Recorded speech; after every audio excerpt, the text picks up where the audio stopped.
Hey everybody, it's Miss Villamez. I just wanted to reach out because I know so many of us are stuck at home right now, being bored out of our minds because we've played all the video games, FaceTimed all our family, and everything that we possibly can to stay entertained. But I made a video earlier about ways that you can read right now, and one of those ways was audiobooks. And I wanted to reach out and share with you my top 10 favorite young adult audiobooks that I have listened to.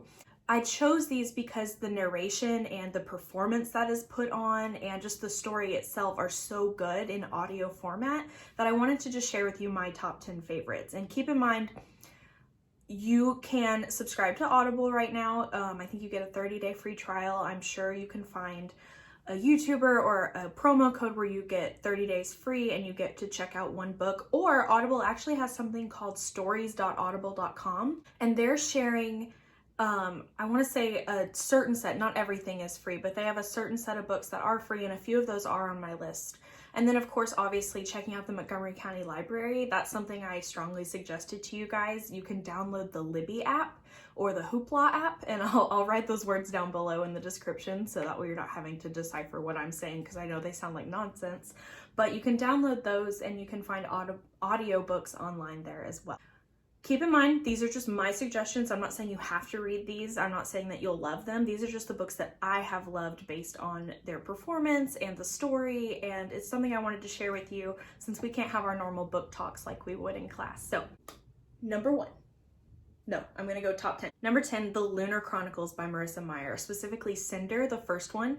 That is one of my favorite books that I've read. That's a young adult book, and it's actually a retelling of Cinderella, Rapunzel, Little Red Riding Hood, and Snow White, but it's set in a dystopian sci-fi kind of futuristic time. So there's robots, there's like genetically engineered warriors, there's magic, like it's crazy what all there is. So it's really cool. It's kind of like Star Wars meets classic Disney. I'm not a fan of retellings usually, but the Lunar Chronicles are so well written and there's so much other original thought put into it that it makes it a unique story. And even though it has some echoes of the stories that we grew up and know and love, there's so much new technology and world building brought into it that it's super good. And I thought the narration was really good as well. So that's my number 10 recommendation.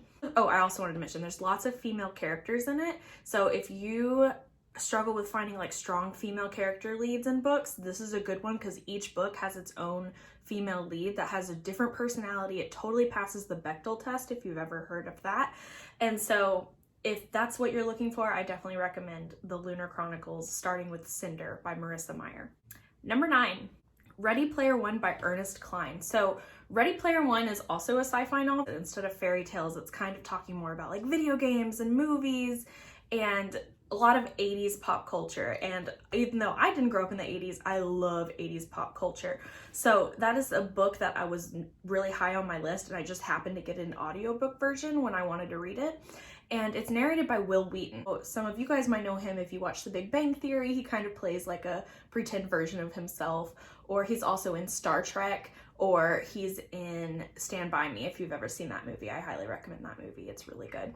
So Wil Wheaton is the narrator, and he's an actor, so he's definitely got the skill to bring the book to life. And that's why I put it on my audiobook list, because he does a really good job of capturing the character. And some of you might have seen the movie that came out recently. I will say, I don't like the movie. I love this book though. If you watch the movie and you were just kind of like, I get it, there's lots of Steven Spielberg references, the book has so much more depth to it and so much more mystery that I think the book is so good. And if you watched the movie and you were like, this is pretty cool, I definitely recommend trying the book too, because the story's not the same really. It's set in 2040, so in the future. The main character is searching for essentially like an Easter egg inside of a video game or like a virtual reality called the Oasis. So instead of logging into the internet like we do now, they have a VR set that they put on, and their whole world is in that VR because real life in this book is so terrible. He's looking for an Easter egg, and when you find it, you get to inherit the founder's fortune. And so it's kind of him and his like friends up against the government who are also trying to find it. It's a really cool story. Lots of funny characters, lots of like little one-liners here and there, and then it's also got a very dynamic plot. So that was number 9, Ready Player One by Ernest Cline, narrated by Wil Wheaton. Number 8, Truly Devious by Maureen Johnson. And this is something that I think I talked about in class a little bit too, but it's essentially a mystery novel that's set in 2 different times. You have this Ellingham Academy founded by Albert Ellingham. He opens this academy for really bright, gifted students, and he only wants like the cream of the crop, the best of the best. And as he's opening this academy, there are a string of murders and disappearances. And so his wife is actually murdered and his daughter is kidnapped, and they're trying to figure out who was the kidnapper, and no one found out who it was. And then all these years later, you have a girl who is going to Ellingham Academy in present day who is accepted because of her mystery skill. She's a detective, so she's able to solve a lot of mysteries, and her goal is to solve the Ellingham mystery. So it kind of flips back and forth between the past and then modern day, and then the mysteries kind of start to weave into each other because murders are still happening in modern day as well. The 2 mysteries definitely relate to one another, but they're separate and interesting enough that you just want to figure out, okay, well, who did this one? Is it the same person doing this? Is it supernatural? Is there a logical reason? Like, you don't really know. And it's a 3-book series, so I definitely recommend checking out the first one. And the audio narration was pretty good. I really liked it. So that would be Truly Devious by Maureen Johnson. Number 7 is The Hobbit by J.R.R. Tolkien, or Tolkien, however you want to say it. I mean, y'all know I'm a nerd. I'm literally wearing a Game of Thrones shirt right now. I was really intimidated by reading The Lord of the Rings. So I loved the movies. I know I wanted to read them, but I didn't know where to get started. And my husband mentioned that he read The Hobbit when he was younger and that he really loved it and it was easy to understand. Because I think what scares us most about Tolkien is that his writing is so expansive and his world building is so big. It's hard for us to kind of wrap our head around everything that's going on. But The Hobbit, which was written first, is actually written for children. So it's very easy to digest. It's a good introduction into like the world of Lord of the Rings. And the story's really fun and really exciting. It's got a little bit of old world feel to it, but it's still interesting enough and engaging enough that it captures our attention today. And that's why people are still making movies about The Hobbit and reading it. Everything that's Lord of the Rings related is because of this book, and it sets up the plot of the Lord of the Rings very nicely. So it follows Bilbo Baggins, who's this cranky hobbit who's kind of coerced into going on this adventure with a band of dwarves, and he kind of learns to step outside of his comfort zone, and you get to see all the different places that takes him, including finding the ring. If you are a fan of Lord of the Rings or you like fantasy, I think The Hobbit is a great way to jump into that. And like I said, I definitely recommend the audio version. It's very cute, very charming, and so that's definitely one that I would check out. So number 7 is The Hobbit by J.R.R. Tolkien. Number 6, Aristotle and Dante Discover the Secrets of the Universe by Benjamin Alir Sands. And I hope I'm saying that right if I'm not. I loved this audiobook so much. It is narrated by Lin-Manuel Miranda, who some of you guys might know from Hamilton. So if you watched Hamilton or listened to the soundtrack and you loved it, that is who Lin-Manuel Miranda is. And he has his own charming voice that he brings to this novel. It's so good because it's a coming of age story. I believe it might actually be set in the 80s or 90s. It's been a hot minute since I've read it. It's a coming of age story about love, about friendship, and then just basically making choices about who you want to be. How do we figure out who we want to be? How do we make choices? And I mean, heck, even as an adult, I struggle with making those choices. So coming of age books, especially contemporary coming of age books, I think have a special place in my heart because that's a challenge that we all go through. And it's such a difficult, weird, awkward time. I loved it, and Lin-Manuel Miranda really adds kind of like the little cherry on top to that book because he's such a good narrator and he makes it so fun. I highly recommend number 6, Aristotle and Dante Discover the Secrets of the Universe. Number 5 is Graceling, and I know we kind of read a little bit of that in class way back at the beginning of the year. It's by Kristen Cashore.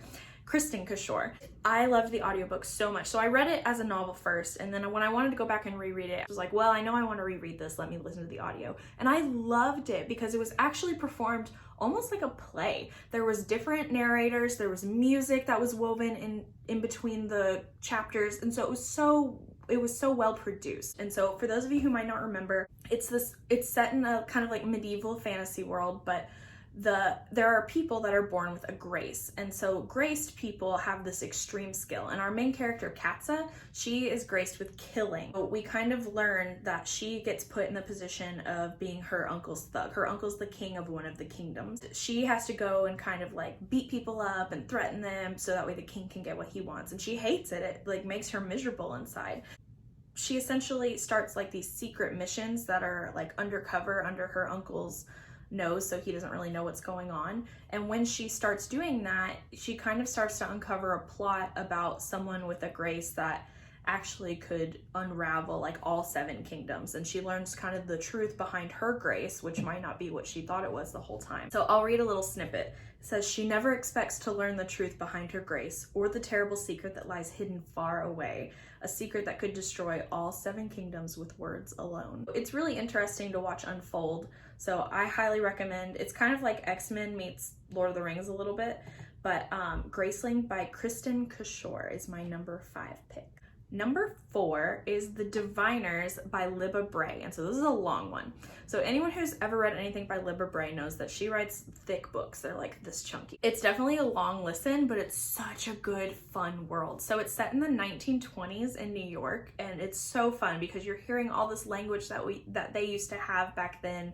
She really delves into the history and what things were really like. So you're also learning a little bit about what life was like during the 1920s. But there's also, of course, a little supernatural element as well. So there are certain people in the world with gifts, so kind of like Graceling, but they're called diviners, and they're usually more like psychic-based gifts. The main character in the diviners is Evie O'Neill. She attempts to hide her powers at first, but soon when she goes to live with her uncle in New York, there's a string of murders that are happening, and she actually is able to use her gift to try and uncover who the murderers are. And then of course, as you figure out who the murderer is, you start to kind of unfold even more. And I believe the 4th book in the series just came out. I have it downloaded in my Audible library, but I haven't quite listened to all of it yet because, like I said, it's a long listen. That'll probably be something that I'm doing in the next couple weeks since we have so much time on our hands, but I definitely recommend it. Here's a little snippet from The Diviners. As Evie jumps headlong into a dance with a murderer, other stories unfold in the city that never sleeps. A young man named Memphis is caught between 2 worlds. A chorus girl named Theta is running from her past, and a student named Jericho hides a shocking secret, and unknown to all, something dark and evil has awakened. Dun dun dun. So it's a really good book. It's, if you like long reads or you want to listen to this, I think the audio version is so good. One lady that narrates the whole thing, but she does such a good job of breaking up her voice into different characters, so it's very easy to follow along with who's talking, even if it doesn't quite say who it is, because you can tell by her voice. The Diviners by Libby Bray is my number 4 pick. Number 3, you knew it was coming, Harry Potter and the Philosopher's Stone.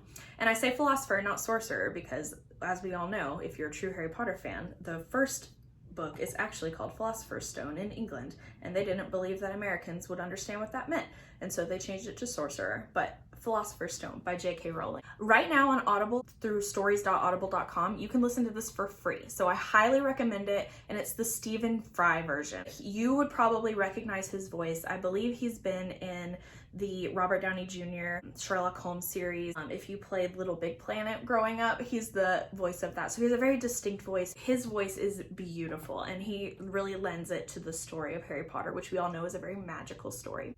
I'm not going to assume that all of you know what Harry Potter is about, so if you don't and you're just like, I just know my teacher's obsessed with it and her classroom has it all over the place. The first book is about a boy who's orphaned. His parents are killed by an evil wizard. He doesn't know this, and so he's growing up with his aunt and uncle, who are terrible, terrible people. He's basically forced to cook their meals, wear his cousin's hand-me-down clothes that are huge on him. They treat him like dirt. They think he's scum of the earth. His 11th birthday, he gets invited to attend a boarding school. It's actually a wizarding boarding school. There's 7 books that unfold, and we get to kind of see Harry grow up as he's learning about his magic abilities, but then he's also figuring out like the dark secrets about the person that killed his parents, and he's learning his inner strength and what his talents are. It's just such a unique and fun world, and it's not just, honestly, my favorite part about Harry Potter isn't the magic, it's the kind of the emotion behind it and the universal themes that really carry through. And that's one of the books that growing up had the biggest impact on who I am as a person and what my beliefs are. If you're just like, another magic book, I really suggest you give this a try. The first book is it's a pretty short read, it's a pretty short listen. What do you have to lose? It's free right now on stories.audible.com. It's such a good narrator, and it's such a good classic story. So I definitely recommend Harry Potter and the Philosopher's Stone by J.K. Rowling as my number 3 pick. Bet you were surprised it wasn't number 1. Number 2 is 6 of Crows by Leigh Bardugo. Some of you might be familiar with the Shadow and Bone series. She's the author of that, and she actually wrote that first. It's set in a universe called the Grishaverse, and they're actually adapting the Shadow and Bone series and the Six of Crows duology, and I believe the King of Scars, which is another book series that she's written in the same world. They're adapting it into a Netflix show. And so if you want to kind of understand that world, I would recommend Six of Crows. And although I love the Shadow and Bone series as well, I think Six of Crows lends itself to an audio format a little bit more. So Six of Crows is kind of like, if you've ever seen Ocean's 11, like a heist, but it's got 6 characters led by this criminal mastermind named Kaz Brecker, and he kind of recruits these other people that all have their own skills, their own talents, and they're trying to break in and take something. I don't want to spoil too much, so I'm trying not to give it away because it's such an interesting, good world building experience. But it's a heist book, and if you love like a band of characters that can't get along, everyone's a little bit different, everyone brings something new to the table, it's such a good book. And like I said, the world building is amazing. So you don't have to read the Shadow and Bone series in order to understand kind of what a Grisha is or anything like that, or Grisha. I'm from Texas, I pronounce things wrong. It might help if you have read them just to kind of understand, but not everyone in this book is a Grisha, which is actually, I think, why I like it more. So it's not all about kind of magic people. It's got a thief, it's got a spy, it's got someone who can just shoot guns really well. And so it's got so many different characters that really you get to kind of see how they intertwine in their world. I like this audiobook because there is a narrator for each person, and so when that person's chapter comes up, you have a new narrator you're seeing things from their point of view. So it's really a production, and it's really well done. It's such a good book. I'll give you a little snippet from the back of the book. It says, "A convict with a thirst for revenge, a sharpshooter who can't walk away from a wager, a runaway with a privileged past, a spy known as a wraith, a heartrender using her magic to survive the slums, a thief with a gift for unlikely escapes, 6 dangerous outcasts, 1 impossible heist. Kaz's crew is the only thing that might stand between the world and its destruction if they don't kill each other first." So I know it's kind of like a little cutesy snippet of what the book is about, but it is so good. It's one of my favorite books ever. Like I said, if you would like to read the Shadow and Bone series first, I believe that does come first in like the